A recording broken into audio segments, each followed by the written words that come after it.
This week's Parsha, not only this week's Parsha, are we introduced to arguably the greatest individual in human history, Moshe Rabbeinu, but this week we begin a new Sefer as well, Sefer Shemos, with the story of the Jewish people in Egypt and how Moshe led the Jewish people at that time. I want to go back to the earlier life of Moshe.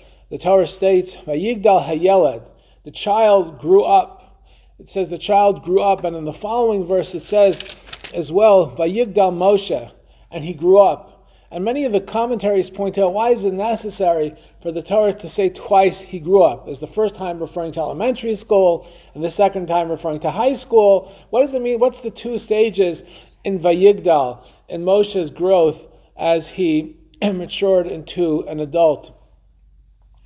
And there's this powerful idea about what it means to say that Moshe grew up.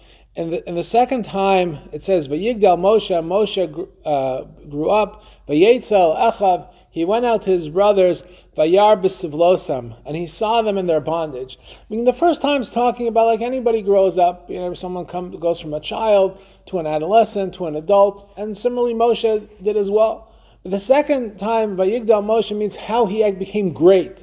How did Moshe become a great person? And the Torah tells us in the first episode we learned about him, Vayetzel Echav Vayar b'sivlosam. He went out into the streets and he saw his brothers, and he had that empathy and that solidarity with his brothers, meaning even though he had a very comfortable situation personally, he grew up in the palace and everything was working out well for him, but nonetheless his brothers, his Jewish brothers and sisters, were suffering. And he didn't say, well, I'm doing quite all right, thank you very much, and I'm not really going to care what's going on.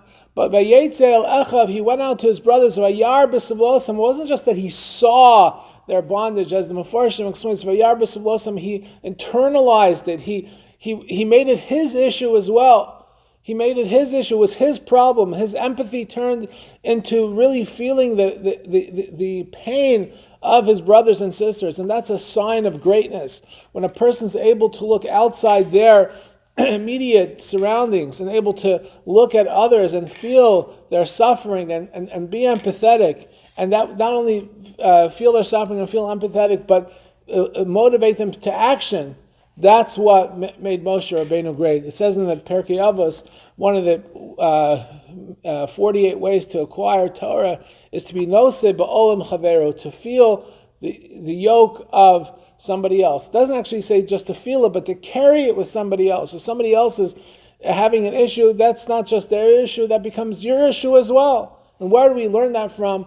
We learn that from Moshe Rabbeinu. So as we begin to study Sefer Shemos, and we learn about the greatness of Moshe Rabbeinu, let us never forget the first lesson the Torah teaches us about his greatness. He was great, he was Vayigdal Moshe, because Vayetzel Echav Vayar b'sivlosam, he was able to feel the pain and suffering and be empathetic with his brothers and sisters. Have a very good Shabbos.